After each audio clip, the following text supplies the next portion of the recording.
추워. 안녕하세요. 취미로 자전거 고치는 사진작가 판다입니다.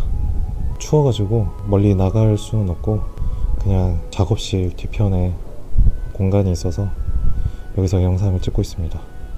오늘은 무슨 영상이냐면 제가 갖고 있는 자전거들을 좀 하나하나 소개해 보려고 해요. 삼천리 자전거에서 나온 그라스호퍼라는 자전거입니다. 이 자전거는 2011년 2월에 만들어진, 벌써 몇 년이야? 13년이 넘은 되게 오래된 자전거예요. 이 자전거는 원래 이 상태는 아니었고요. 제가 힘들게 복원하고 튜닝을 한 자전거입니다. 이 자전거를 어떻게 가져오게 됐냐면, 제가 원래 이 자전거를 좀 계속 갖고 싶었었거든요. 어느 날에 이제 출장을 마치고 집으로 돌아가는 길에 신호대기 하고 있는데 어떤 삼천리 자전거 대리점 앞에 이 자전거가 있더라고요. 차 안에서 보니까 이 자전거인지 확실치 않아가지고 차를 돌려가지고 가서 확인해 보니까 삼천리 그라스호퍼가 맞았습니다. 근데 상태가 아무래도 오랫동안 방치되어 있었던 것 같아요. 비 맞아가면서. 사장님께 가격을 물어보니까 10,000원에 가져가라는 거예요. 그래서 고민도 않고 자전거를 가지고 왔습니다. 가져와서 자세히 살펴보니까 상태가 생각보다 더 좋지 않았어요. 부품 하나하나 다 살펴봐도 쓸만한 게 있질 않더라고요. 그래서 이 자전거는 나중에 복원도 복원이지만 튜닝을 하자라는 생각으로 좀 갖고 있다가 분해 작업을 했는데요. 생각보다 다른 부품들은 분해가 수월해서 쉽다고 생각하면 방심하던 찰나에 퀄스템이 안 빠지는 거예요. 아무리 무슨 방법을 다 써봐도 스템이 안 빠져요. 그래서 한 멘붕이 와가지고 이제 나중에 해결하자 생각을 하고 이제 WD-40 방청 윤활제를 잔뜩 뿌려놓고 한 2달 동안 이제 작업실 한켠에 뒀다가 프레임을 들고 밖으로 가지고 나와서 망치로 스템을 두들겨 팼더니 빠졌습니다. 정말 포기할 뻔했는데 다행히도 스템이 빠져가지고 기존 부품 분해를 마칠 수 있었어요. 그리고 찌든 때 가득한 프레임을 욕실로 들고 와가지고 중성 세제로 세척을 해봤는데 너무 찌르다 보니까 한 번 가지고는 때가 안 지워지는 거예요. 그래서 제가 생각한 방법이 매직 블럭을 이용을 해서 그냥 문댔어요. 조금 힘주면서 문대긴 해야 됐지만 찌든 때들이 싹 제거가 되는 거예요. 추워. 어쨌거나 프레임을 힘겹게 여기저기 찌든 때들을 싹 제거하고 이제 광택기까지 가져와서 1차, 2차에 거쳐서 광택 작업들을 했어요. 그랬더니 몰라보게 프레임이 깨끗해졌습니다. 제가 이 자전거를 이제 튜닝을 무슨 컨셉으로 잡았냐면 일명 붉은 악마로 컨셉을 잡았어요. 잠시 전투기가 지나가가지고요. 검정색과 빨간색 컬러를 이용해서 이제 튜닝하기로 마음을 먹고 알리익스프레스에서 필요한 부품들을 하나하나 구입을 했습니다. 한 2주 정도 지나니까 이제 부품들이 몇 개 도착을 해서 하나하나 이제 조립을 시작을 했어요. 근데 이제 부품 중에 휠이 자꾸 안 오는 거예요. 거진 한 달 기다려서 받은 것 같아요. 어떻게 이제 휠까지 받아가지고 조립이랑 세팅을 마치자마자 밤에 동네로 끌고 나와서 테스트 주행을 해보니까 테일링에서 체인이 자꾸 이탈을 하는 거예요. 5단에서는 괜찮은데 1단에서 한 3단 사이 자꾸 빠져버려요. 이거를 어떻게 하지 해서 이제 체인링도 교체를 하고 여러 갖가지 최적화들을 좀 진행을 했습니다. 이거는 제가 말이 길어질 것 같으니까 그냥 하나하나 보면서 말씀을 드릴게요. 일단 이 자전거는 22인치 451 사이즈의 미니벨로예요. 당연히 접이식은 아니고요. 기본적인 다이아몬드 프레임 형태를 갖는 미니 스프린터입니다. 근데 이 그라스호퍼가 그 당시에 그렇게 비싼 모델이 아니었어요. 그냥 좀 저렴한 보급형 모델이었는데 프레임은 가벼운 또 알루미늄을 사용을 해서 프레임 자체 웨이트가 되게 가볍더라고요. 그러다 보니까 부품들을 세팅을 하고 나서 딱 무게를 쟀을 때 8kg 후반에서 9kg 초반대가 나왔고요. 생각보다 금액을 별로 안 들였는데 되게 가벼운 자전거를 얻어가지고 되게 기분이 좋더라고요. 추워가지고 좀 빨리 설명을 드려야 될 것 같습니다. 이대로 됐다면 제 입도 올 것 같아요. 휠은 원래 그 라이트 프로 에어로 휠셋을 달았다가 나중에 소개해드릴 자전거한테 빼앗기고 첼로 메리디안 순정 휠셋을 장착했습니다. 뭐 이 휠로 장착하고 나니까 나쁘지 않은 것 같아요.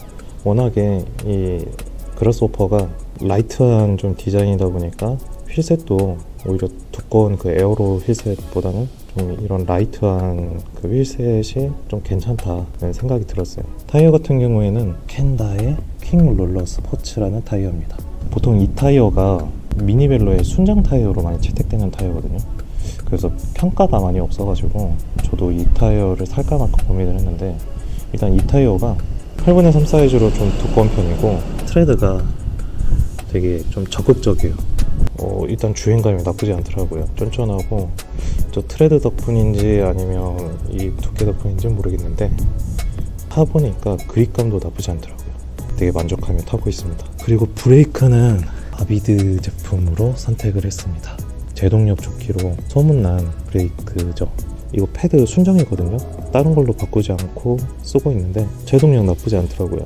소음도 없고, 아비드가 뭐 제동력 좋다고 소문났지만 저는 처음 써보는 거라 솔직히 반신반의했는데, 기존 거를 안 타봐서 모르겠지만 일단 얘로 타보니까 확실히 제동감은 괜찮다는 생각이 들었어요.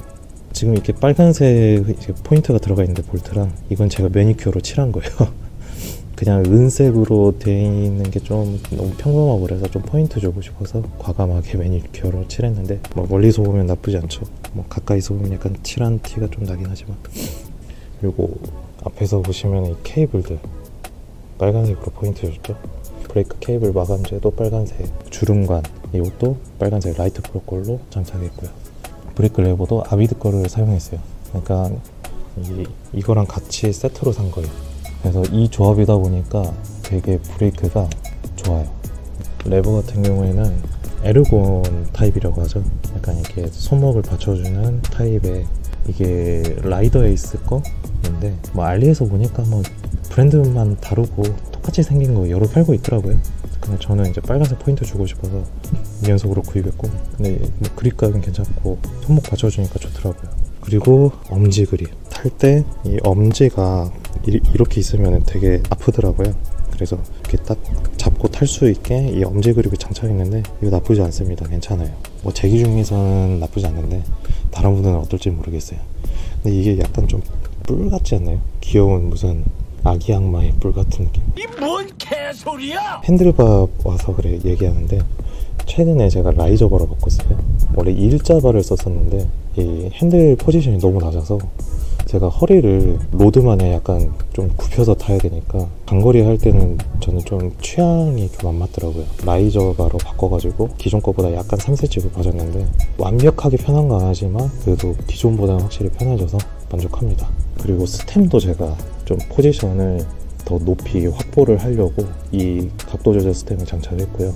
이 변속 레버 L2A7 레버인데 이 조작이 되게 좋아요. 이 엄지로 올렸다가 내렸다가 올렸다가 내렸다가 다 할 수 있고, 여기 브레이크도 되고, 그리고 여기 벨도 있죠. 제가 이 벨도 찾다가 보니까 이렇게 생긴 벨이 있어서 샀는데 딱 엄지로 조작할 수 있게 돼 있어서 되게 이상적인 조작부가 나왔어요. 아주 만족하면서 타고 있습니다. 드레일러의 그 변속감을 더 정밀하게 세팅하기 위해서 배럴 어저스터를 추가로 장착을 했어요. 물통 케이지도 제가 빨간색에 검정색 약간 그라데이션으로 들어간 거 알리에서 되게 싸게 팔더라고요. 이걸로 장착을 했고, 볼트 역시 빨간색으로 장착했습니다.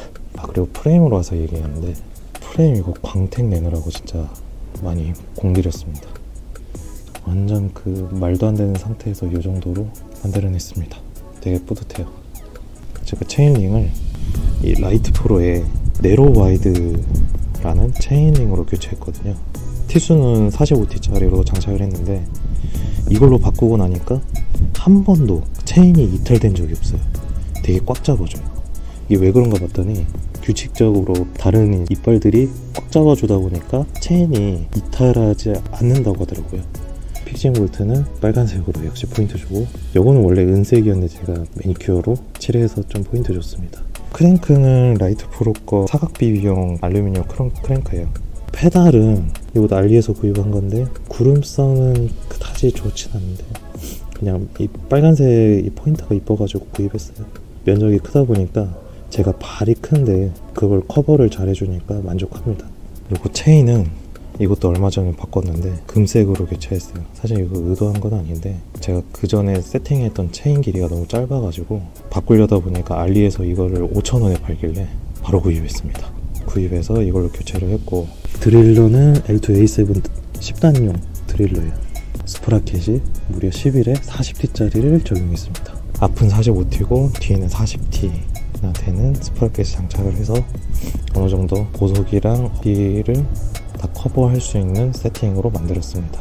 드레일러 보면은 빨간색 풀리로 위쪽 가이드 풀리는 11T, 아래쪽 텐션 풀리는 13T로 적용을 했습니다. 이게 원래 플라스틱이었는데 그 플라스틱이 배송 과정에서 이게 깨져서 왔어요. 그래서 갖다 버리고 실드 베어링이 들어가 있는 알루미늄 소재의 빨간색 포인트로 된 풀리들로 교체했습니다. 눈에 띄는 거는 아니지만 저만 알면 되잖아요. 포인트들은 무조건 빨간색으로 가자라는 생각에 다 빨간색으로 맞췄습니다. 40T에 두었을 때 케이지가 이렇게 됩니다. 전혀 이제 지면하고 닿지도 않고 체인이 반절 감싸고 어떤 빠지거나 그런 위험이 없게 세팅을 했습니다. 지금까지 제가 복원하고 튜닝한 3000리 그라스오퍼에 대해서 소개를 해드렸습니다. 이 자전거를 튜닝하면서 들어간 비용은 대략 30만원 정도 들어갔습니다. 생각보다 덜 들어갔죠? 알리익스프레스 아니었으면 저 이렇게 튜닝 못했을 거예요. 그라스호퍼 튜닝 내역들을 설명창에 남겨놓도록 하겠습니다. 궁금하신 사항은 댓글로 남겨주시면 제가 답변 드릴 거고요. 부족한 제 영상 시청해주셔서 감사합니다. 어우 추워.